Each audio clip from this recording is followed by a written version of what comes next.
Hello guys, welcome back to the channel. I am Prateek here and I welcome you to Prateek Shankar vlogs. तो guys आज जो है अपनी KTM adventure का जो 1 साल है वो पूरा हो चुका है। तो ये जो वीडियो है ये है 1 ईयर ओनरशिप रिव्यू। क्या क्या इस बाइक में एक साल के दौरान जो भी मुझे फील हुआ, क्या प्रोस क्या कॉन्स थे, वो तो मैं कई बार वीडियोस में बता चुका हूँ, बट इस वीडियो में भी एक बार रिकैप कर लेंगे।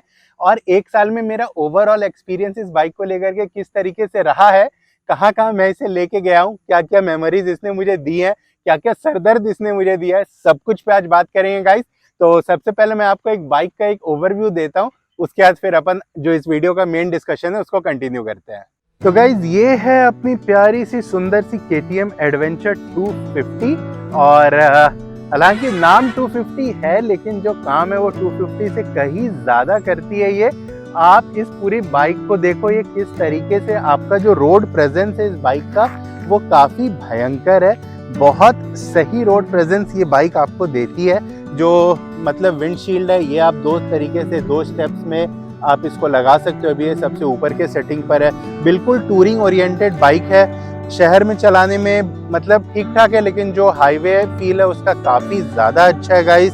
जो आपको ब्रेक्स मिलते हैं वो भी इस पे काफी ज्यादा इफिशिएंट है। आगे वाला तो खैर लाजवाब है, पीछे वाला भी थोड़ा बहुत मतलब पीछे वाला is like okay kind of.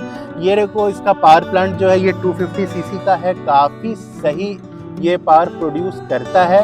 और गाइज इसमें जो सस्पेंशन है वो भी आपको एडजस्टेबल मिलता है। आप इसको 3 स्टेजेस में यहाँ से WTFX का है ये, और आप इसको 3 उसमें एडजस्ट कर सकते हो। रेडिएटर फैंस आप देख लो यहाँ पर आपको दोनों साइड पे मिल जाते हैं और काफ़ी मतलब अच्छा हीट डिसिपेशन कर देती है। बट टू मेंशन दैट कि इस पे हीट भी काफ़ी ज़्यादा रेडिएट होता है। तो ये सब कुछ इसके बेसिक स्पेसिफिकेशंस हैं। जो इसका क्लच है ये एक स्लीपर क्लच है, तो काफ़ी कम मेहनत में काफ़ी अच्छा काम ये करती है। जो स्पीडोमीटर कंसोल है वो भी मैं आपको दिखाता हूँ, मैंने अपनी ब्रांडिंग भी यहाँ पे करवा रखी है। तो गाइज सबसे पहले मैं आपको ये दिखा दूं, अभी तक ये 16,000 किलोमीटर इसको मैंने 1 साल के अंदर में चला डाला है।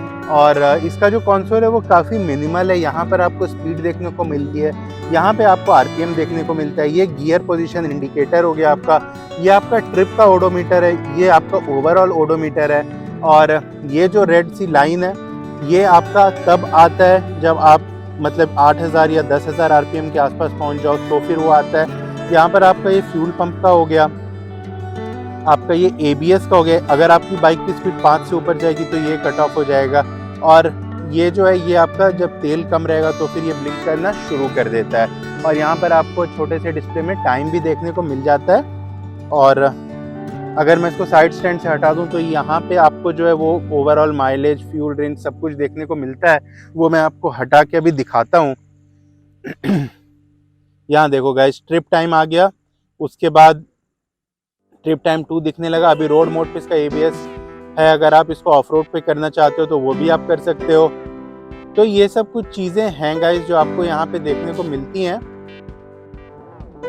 एवरेज स्पीड देखो 47 किलोमीटर पर आवर का अभी तक रहा है इस पूरे ट्रिप में। उसके बाद जो फ्यूल कंजम्पशन है वो 33 है। तो इसमें क्या है ना कि अगर ये 33 दिखा रहा है तो फिर एक्चुअल के लिए आपको 33 - 5 करना होगा। तो 28 that is the only negative cons की ये सिटी में 27-28 का माइलेज देती है। हाईवे पे आपको ये 30 to 35 का माइलेज देती है। तो फिर इस हिसाब से जो फ्यूल कंजम्पशन जो फ्यूल रेंज है वो भी यहाँ पर आपको देखो, ये आधी टंकी तेल इसमें अभी भी है। आधे टंके में ये बोल रहा है कि 140 किलोमीटर ये चलेगी। तो थोड़ा सा बस ये एक ड्रॉबैक है यार इसका कि इसका जो माइलेज है वो काफ़ी ज़्यादा घटिया है। एक्चुअली काफ़ी ज़्यादा नहीं, मतलब एकदम बेकार ही है। तो गाइज पिछले साल 10 अक्टूबर को मैंने इस बाइक को लिया था और उसके बाद से मैंने इस पे जो शुरुआती दिन थे उसमें मैंने ज़्यादातर सिटी राइड्स की, तो उसका फील बिल्कुल अलग था। उसके बाद इस साल से मैं इस पे मोस्टली जो है मार्च के बाद से मैं हाईवे राइड्स लगा रहा हूँ। लॉन्ग ट्रिप जैसे कि बेंगलोर से कन्याकुमारी रामेश्वरम वाला वो हो गया, 3-4 दिन का ट्रिप था अपना। फिर डे ट्रिप्स में आप देखते ही हो चैनल पे मैं वो लगाता रहता हूँ। तो फिर जो एक्सपीरियंस है दोनों का, जो सिटी राइड का एक्सपीरियंस है और जो हाईवे टूरिंग का एक्सपीरियंस है, वो भी मैं आपके साथ इस वीडियो में शेयर करूंगा। बट उससे पहले मैं आपको दिखा दूं कि मैंने बाइक में क्या क्या मॉडिफिकेशंस करवाई थी। Though they are very minimal, but फिर भी मैं वो आपको एक बार दिखा देता हूँ। फिर अपन जो है वो इसकी सिटी राइड और हाईवे राइड जो स्टाइल है, जो कंफर्ट है, उन सब के बारे में बात करेंगे। Talking about the modifications, I have got a few stickers जो कि आप यहाँ पर देख सकते हो, और यहाँ पर मैंने अपनी चैनल की ब्रांडिंग करवाई थी, और उसके साथ ही मैंने ये HJG का, ये लगभग 40 वॉट के आसपास का लाइट है, तो वो मैंने लगवाया था। एक बॉटल होल्डर मैंने लगवा लिया था, और बाकी मैंने इस पे ये टॉप रैक और उसके साथ जो इसका टॉप बॉक्स आता है वो मैंने इस पे लगवा रखा है, और बाकी सब कुछ स्टॉक है, एग्जॉस्ट वगैरह सब कुछ स्टॉक है। सस्पेंशन मैंने कुछ भी चेंज नहीं करा, जिस सस्पेंशन सेटिंग पे ये मुझे मिली थी मैंने उससे एक स्टेप लूज करवाया है, बाकी और मैंने इस पे कुछ भी नहीं करवाया है। ये जो GPS माउंट ये लोग देते हैं यहाँ पर, मैंने उस प्लास्टिक को हटा के यहाँ पर अपना प्रॉपर माउंट लगवा के उसमें बोबो भैया का माउंट लगवा दिया, और मिरर्स भी स्टॉक हैं, जो ये हैंड ग्रिप आता है ये भी स्टॉक है, सब कुछ स्टॉक है। इनफैक्ट मैंने नंबर का जो प्लेट होता है, जो उसका मतलब चारों तरफ एक लगा के देते हैं ना, वो इसका कवर काइंड ऑफ, मैंने वो भी नहीं लगवाया। मैंने इसमें सिर्फ वही चीज़ें लगवाई हैं जिनका मुझे प्रैक्टिकली यूज़ लगा, जैसे रेडिएटर ग्रिल का भी गार्ड बहुत लोग लगवाते हैं, वो भी मैंने नहीं लगवाया है, और भी बहुत सारी चीज़ें हैं, जैसे जो बैच प्लेट है, सब कुछ स्टॉक ही मैंने अभी तक रखा हुआ है। फॉर दैट मैटर मैंने अभी तक जो इसका क्रैश गार्ड है वो भी स्टॉक रखा हुआ है, जैसे जैसी नीड लगेगी मैं करवाता जाऊँगा, अभी मैं उस पर फालतू के पैसे नहीं लगा रहा। तो ये सब कुछ मॉडिफिकेशंस थे। अब चलिए मैं इसके आपको सिटी एक्सपीरियंस के बारे में बताता हूँ। तो guys, talking about this city riding experience of this bike, क्योंकि लेने के बाद मैंने लगभग 6 महीने नहीं, अराउंड 4 महीने 5 महीने इसको सिटी में ही चलाया था, तो सिटी राइडिंग यार इसकी कोई बहुत बेहतरीन नहीं है। क्योंकि ये क्यों है वो भी मैं आपको बता देता हूँ। क्योंकि यार ये जो बाइक है ना, इसमें लो एंड टॉर्क लगता ही नहीं है। वो मतलब बाइक आपकी बंद होने सी लगेगी, अजीब सी आवाज़ करने लगेगी। जब आप मान लो क्या कि आप अगर 30 के स्पीड में सडनली आपने ब्रेक मारा और आप चौथे गियर पे थे, अगर आपने दूसरे गियर पे नहीं डाला बाइक, तो बहुत ज़्यादा पावर लॉस होता है, तो वो आपको सिटी में चलाने में उतना ज़्यादा मज़ेदार नहीं लगता है। लेकिन मतलब फिर उसका हाईवे पे उतनी ज़्यादा फर्क नहीं पड़ता है, तो दैट्स ओके। लेकिन सिटी में चलाने के लिए यार बाइक पे, अब मैं मानता हूँ यार low end torque should be good, otherwise that it makes no sense at all. तो इस बाइक को सिटी में चलाने का कोई बहुत ज़्यादा अमेजिंग एक्सपीरियंस नहीं है। इसका जो टर्निंग रेडियस है वो काफ़ी ज़्यादा है गाइस। इसको आप एक साधारण से सड़क पर लेके यू टर्न नहीं कर सकते हो, आपको वो 2-3 बार आगे पीछे करना पड़ता है, तभी जाके ये गाड़ी मुड़ती है। तो वो एक, इनफैक्ट जो मैं यहाँ पे शूटिंग करने आया, तो ये जो पतली सी सड़क है, ये इस पे भी एक बार में यहाँ पे नहीं मुड़ी, मुझे उधर से लेके इसको जाना पड़ा। तो टर्निंग रेडियस का थोड़ा सा इसका मसला है कि काफ़ी ज़्यादा टर्निंग रेडियस है। Talking about other things like manoeuvrability, तो जो ट्रैफिक है, क्योंकि इसका ब्रॉड हैंडल बार है, तो वो फंस जाता है। अगर आप चाहो कि 2 कार के बीच से आप इसको निकाल लोगे, कहीं पे सिग्नल पे जाम लगा हुआ है, तो वो भी नहीं होने वाला है। आपको इसको लेकर के आराम से पेशेंटली वेट करना पड़ेगा ट्रैफिक में। तो ये सब कुछ बातें हैं, और इस पे चढ़ना और उतरना दोनों अपने आप में एक टास्क है, क्योंकि ये बाइक ऊंची है। अगर आपने गलती से टॉप बॉक्स वगैरह लगा रखा है, तो फिर तो आपको इस पे मतलब वो एक तरफ पैर से उस पे चढ़ के दूसरी तरफ चढ़ना पड़ता है, तो that is also a task. बार बार इससे उतरना चढ़ना कुछ बहुत ज़्यादा कंफर्टेबल नहीं रहता है ये सिटी के अंदर। और जब आप इसको सिटी में चलाओगे, तो सबसे घटिया बात है कि इसकी माइलेज जो मैंने अभी दिखाया 27 की निकलती है, 28 की निकलती है। एक 250 सीसी का इंजन यार आपको इतना घटिया माइलेज दे, तो फिर आप उसको सिटी में तो नहीं प्रीफर करोगे चलाना। अब हाईवे टूरिंग की अगर बात करें, तो गाइस हाईवे पे this is one of the best bike you can buy under 3 lakh rupees in India as of now. क्यों? क्योंकि इसके बहुत सारे पॉइंट्स हैं गाइस। जो इसका टॉल स्टैंड है, आप इसके स्टैंड को देखो गाइस, ये एक एडवेंचर टूरर है और ये उसको बिल्कुल जस्टिफाई करती है। इसका जो स्टैंड है ये इतना टॉल है, आप इसको लेके गड्ढे में चले जाओ, ये किसी भी मतलब ऐसे गड्ढे में नहीं, लेकिन नॉर्मल पॉटहोल्स में ये आराम से निकलती है गाइस। इसको कुछ भी फर्क नहीं पड़ता है, बैड रोड्स आए गुड रोड्स आए, कुछ नहीं। ये आपको 80, 90, 110 तक का जो स्पीड है वो कॉन्स्टेंटली मेंटेन करके देती है। आपको कुछ भी फर्क नहीं पड़ने वाला है कि रोड कंडीशन कैसी है नहीं है। तो उस पर एक तो बहुत बड़ा प्लस पॉइंट है कि इसका स्ट्रेंथ बहुत टॉल है। तो इसका जो सस्पेंशन ट्रेवल है, सबसे पहली बात जो सस्पेंशन है वो आपका अपसाइड डाउन फोक्स मिलता है। अगर आप इसमें देखोगे तो ये जो सस्पेंशन है दिस इज अपसाइड डाउन। मैं आपको दिखाता हूँ वो क्या होता है। तो गाइज अपसाइड डाउन फोक्स ये होते हैं ना कि ये जो नॉर्मल बाइक का जो सेटअप होता है ना, उसमें ये जो पार्ट होता है ये ऊपर लगता है, ये नीचे लगता है।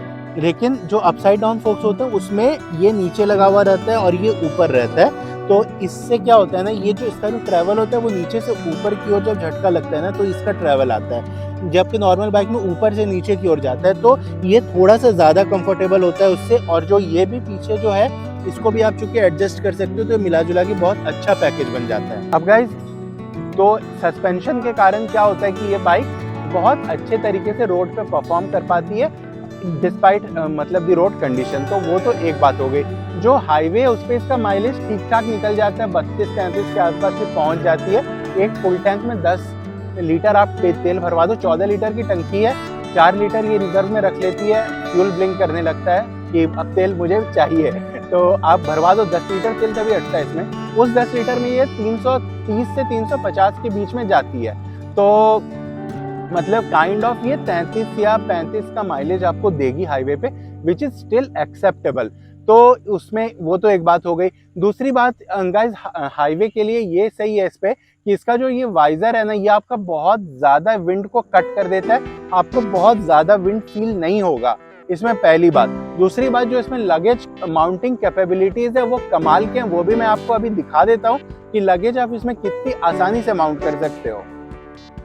तो गाइस जो नॉर्मल बाइक्स होती है ना, उनमें लगेज माउंटिंग का हमेशा इशू ही रहता है। आपको गंदे गंदे से एक्सटेंशंस लगवाने पड़ते हैं, तब जाके आपका टॉप रैक बैठता है, टॉप प्लेट बैठती है। इसमें क्या है कि इन्होंने यहाँ पे ही दे रखा है, आपको बस यहाँ से ये जॉइंट हो जाएगा, यहाँ से ये जॉइंट हो गया, 1 और 2 जॉइंट हो गए। आपको ये बिल्कुल भी अननेचुरल नहीं लगेगा, लगेगा ये बाइक का पार्ट ही है। और उस पर जाके आपका टॉप प्लेट बैठ जाएगा। अगर आपको यहाँ पर मान लो क्या कि अगर आपको यहाँ पर ये डलवाना है जो सैडल स्टे बोलते हैं, तो उसके लिए भी इन्होंने यहाँ पे एक बोल्ट दे रखा है और एक यहाँ पर दे रखा है। तो आपका इस पे जो है वो सैडल स्टे बैठ जाएगा। अगर आपको इसमें जो लाइट्स मैंने यहाँ पे लगवाई, ये तो भाई फोकस लाइट्स हैं, तो ये स्पॉट है, स्प्रेड नहीं है। अगर आपको स्प्रेड चाहिए तो उसके लिए इन्होंने यहाँ पे बोल्ट दे रखे हैं, आप यहाँ पर लगवा लो, एक नंबर मतलब रोशनी आपको मिल जाएगी। तो वो दोनों साइड इन्होंने दे रखा है। तो ये सब जो है ये एक टूरर बाइक में ही आपको मिलता है। तो वो बहुत ही सही नेचुरली सारे एक्सेसरीज इसमें फिट हो जाते हैं। तो वो एक बहुत बड़ा प्रो है इसको लेकर के जाने का। और जो हाईवे है उस पर आपको इसका लो एंड टॉर्क बिल्कुल भी महसूस नहीं होता, क्योंकि हाईवे पे ब्रेक्स कम लगाने पड़ते हैं, स्पीड डाउन कम करनी पड़ती है या फिर एक फेस्ड मैनर में करनी पड़ती है। तो आपका वहाँ पे भी बहुत सही रहता है। इसका लो एंड टॉर्क वाला इशू आपको वहाँ पे उतना ज़्यादा फील नहीं होगा। और जो स्लीपर क्लच है उसके कारण भी आपको चलाने में काफ़ी ज़्यादा सहूलियत रहती है। आपको बिल्कुल भी टेंशन नहीं लेना रहता है कि यार हाथ दर्द करने लगेंगे, गियर बहुत बार बदलेंगे तो हाथ दर्द करने लगेंगे, वो भी सीन नहीं रहता है इस बाइक में। तो ये सब कुछ बहुत अच्छी चीज़ें हैं। जो रिम है इसका, जो टायर्स हैं काफ़ी अच्छे हैं, बड़े से बड़े पॉटहोल पे ये बेंड नहीं होते, ये मैंने खुद टेस्ट कर रखा है। मतलब एट दी नाइट अचानक से कोई पॉटहोल आया, कोई ब्रेकर आया, ये बर्दाश्त कर जाता है। बहुत स्ट्रॉन्ग व्हील्स हैं इसके। जो on road of road tyres आपको इस पे मिलते हैं वो भी बहुत अच्छा ग्रिप आपको प्रोवाइड करेंगे जब आप हाईवे टूरिंग इस पे करोगे। और जो लुक है, ये लुक आपको बहुत सारी नज़र जो है वो आपके तरफ मुड़ जाती है जब आप इस बाइक को लेकर के चलोगे तो। और जब ये प्रॉपरली लोडेड होती है तो ये बहुत विकराल टाइप से बहुत बड़ी लगती है। तो मुझे वो भी एक मतलब बड़ी बाइक का जो ये प्रॉपर फील है। About the seating comfort guys, seating comfort is top notch. जो पिलियन सीट है वो भी काफी ज्यादा वाइड है, जो राइडर सीट है वो काफी ज्यादा लॉन्ग है। अगर आप देखो तो यहाँ पर सीट जो है ये यहाँ तक आप बैठ सकते हो अगर आप थक गए हो, इधर भी आप बैठ सकते हो अगर आप थक गए, और ये नॉर्मल सीटिंग तो यहाँ पर है ही। तो जो सीट है वो काफ़ी ज़्यादा लंबी है। जो बाइक का स्टैंस रहता है जब आप इसको चलाते हो तो बाइक एकदम आप आराम से इस तरीके से बैठ के बाइक को चलाते हो, तो जो आपका यहाँ पे बैक भी है वो भी पेन नहीं आता, बिल्कुल भी नहीं आता है। जो शोल्डर्स हैं वो भी रिलैक्स्ड रहते हैं, आप सीधा सामने देखते हो। और आपको सबसे बड़ी बात है कि जीपीएस माउंट वगैरह सब कुछ यहीं पे मिल जाता है। तो आपको बार बार, जैसे अगर मैं नीचे लगा दूं ना तो बार बार नीचे देखना पड़ेगा फिर ऊपर, बट इस पे नज़र सामने ही रहती है और मैप भी दिख जाता है, सब कुछ हो जाता है। जो मिरर्स हैं वो काफ़ी ज़्यादा ब्रॉड हैं, सब कुछ दिखता है इसमें, पीछे से आने वाली हर एक ट्रैफिक मूवमेंट आपको दिखेगी इसमें। तो ये सब कुछ चीज़ें हैं गाइज इस बाइक के बारे में। और 1 साल में इस बाइक ने मुझे बहुत सारी मेमोरीज दी है। मैं इसको लेके कन्याकुमारी गया हूँ, बहुत सारी जगह पे मैं गया इसको लेकर के, सारे के सारे वीडियोस चैनल पे अपलोडेड हैं। तो मिला जुला के मेरा 1 साल जो इस बाइक के साथ रहा है वो काफ़ी यादगार रहा है। Looking forward for the next year as well, जिसमें कि मैं I am hoping to do a Gujarat ride this year and I am planning to do many ride in the northern part of India in the coming year. So coming year is gonna be very exciting for me with this bike because I'm not gonna change this bike like real quick or real soon. I'm not gonna change it. ये काफ़ी लंबे समय तक मेरे साथ रहेगी क्योंकि काफ़ी समय से मेरी इच्छा थी कि मैं एक एडवेंचर टूरर बाइक लूँ, और फिर फाइनली जब ये आई है तो definitely I want to have more time with it, क्योंकि ये मेरी पहली बाइक है तो मैं काफ़ी ज़्यादा इमोशनली अटैच्ड हूँ। So guys that was it for this video. मैं यहाँ पर आया था इस लोकेशन पे, ये एक एम्प्टी सा प्लॉट पड़ा हुआ है, तो यहाँ पर मुझे शूटिंग करने के लिए मिल गया, तो फिर मैंने यहाँ पर ही आपको ये प्यारा सा वीडियो बना के दे दिया। So guys that was it for this video. Thanks so much for tuning in, thanks so much for watching this video till this point. If you liked it for whatsoever reason, please show your love by liking this video, by dropping your comment down below. And guys, that was it. Thank you so much for giving me your time. Bye bye guys, see you in my next vlog. मैं आपको इसके riding posture का बता रहा था ना, मैं भी राइड करते हुए जाता हूँ, आप देखो इसका राइडिंग पोस्चर किस तरीके से रहता है। और आप मतलब जैसे गड्ढे वगैरह सब जो आते हैं, आप वो सब कितना एफर्टलेसली पार कर सकते हो। और जैसे ये गड्ढे हैं तो आप देखो, आप इसमें सैडलिंग कितने आराम से कर सकते हो। आप ये देखो, डिफॉल्ट हैंडल बार है ये।